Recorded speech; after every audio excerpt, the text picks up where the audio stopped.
This is a box. This is actually my box. And held within this box are some of my haikus from quarantine. I've got no idea why I decided to write haikus in quarantine, and I don't think anyone who writes poetry really knows why they do it anyway. I at least haven't got a message or a deeper subtext to hide in any of these post-it notes. Bye, man. To me, they're just little devices that let me capture moments from the pandemic. It's kind of hard to explain in words, so let me give you an example instead. Take this one, titled, Stood in the post office in need of a distraction. Before I actually show you the haiku, let me give you some context. So, the idea for this one came when I was on the tube in London. At the time, I was pretty sniffly and, like an idiot, had forgotten to take a packet of tissues.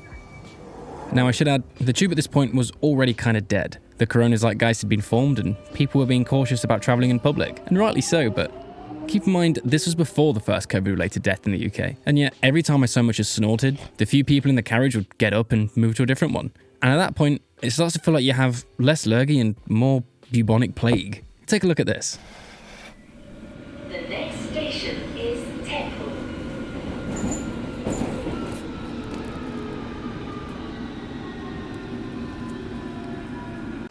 I know it looks like I'm alone in that clip, but I'm not.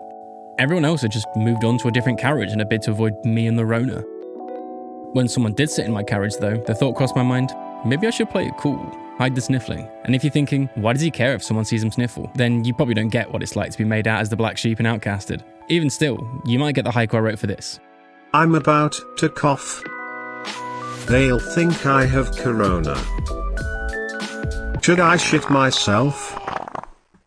I hope that gets the point across. If not, then, well, that's awkward. How about I try another one? This one's titled, The Dreaded Brown Cylinder.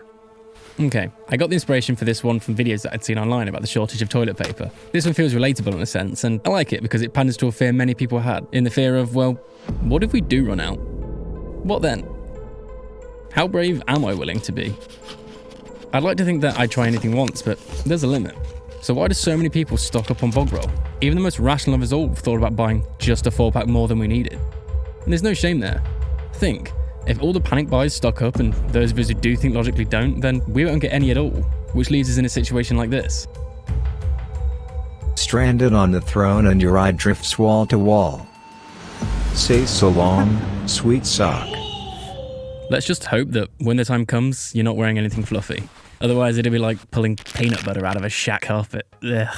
Anyway, swiftly moving on. If you're anything like me, then you've probably spent more time thinking about working out at home, browsing the web for overpriced rubber bands, and convincing yourself that the weight you've gained is only because of how much more you've been inside than you actually have spent working out. I mean, I've pretty much been in a vegetative state since quarantine first hit, and once you rattle through Netflix and Amazon and all you have left on YouTube is documentaries about bum bags, well, at that point, it's safe to say that months on a sofa has its consequences. And like anyone who's human, guilt finds a way at kicking you back into action. The action being ut katakona and kana pita sanus. If you're not sure what I just said, then I'm talking about yoga. So what's it like? Well, suffice to say, after just 2 sessions of finding my innermost self, I came to the conclusion that yoga sucks. And that my groin is not built for bending, more for breaking. So, put into a haiku. My body grows soft, and my muscles melt like cheese. Yoga hurts my balls. I'm not sure how to follow that, so instead, I think I'll just bring the mood down a bit.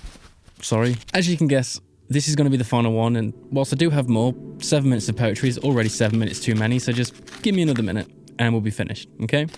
So, number 4. This one's not supposed to be funny. In fact, this one's kind of deep. I wrote this one near the end of quarantine, but like I said at the start, I have no subtext or commentary to splay here, so make no mistake there. But you could argue that this one was born from the uncertainty of tomorrow and the certainties of what had been. In a word, it comes from regret, I suppose. And as somber as that sounds, it's the truth. I mean, how much time at home has quarantine given us all? Tell yourself, and be honest. Did you have anything that you wanted to do but you always put off because you were too busy or you were too tired or you just didn't have the time? Things you said you wanted to do but, well, life got in the way. Maybe you wanted to learn a new language. Or try your hand at floristry. Who knows? Maybe you always wanted to give soap carving a go. I don't know. And then the pandemic arrives. And with it, an abundance of that free time you wished for. Did you get round to doing any of those things? I know I didn't. I've just wasted time on my phone. I haven't learned anything, started anything new, or carried anything on. It sort of feels like my life's just been put on pause. But it hasn't, has it? Days still go by, and the yesterday I said tomorrow turns into next week's been and gone, and the free time to pursue what I wanted goes with it. So, I wrote this. When your spare time ends, browsing online seems a waste. No one will stop you. But ask yourself the question, is this really what I want? Whilst that's actually a tanker and not a haiku, my point still stands. Why do we feel the need to put off those things that we deem important until we really have to?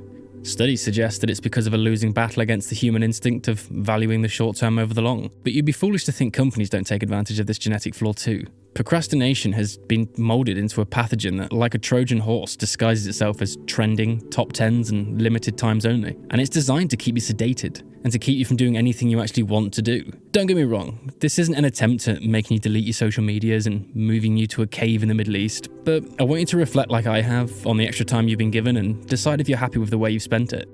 What I'm trying to say is that if you've got something you want to work for, mind, body, or soul, then what's stopping you? Is it because what you're doing now is more fun?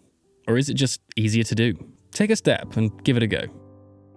After all, You start pretending to have fun, you might even have a little by accident.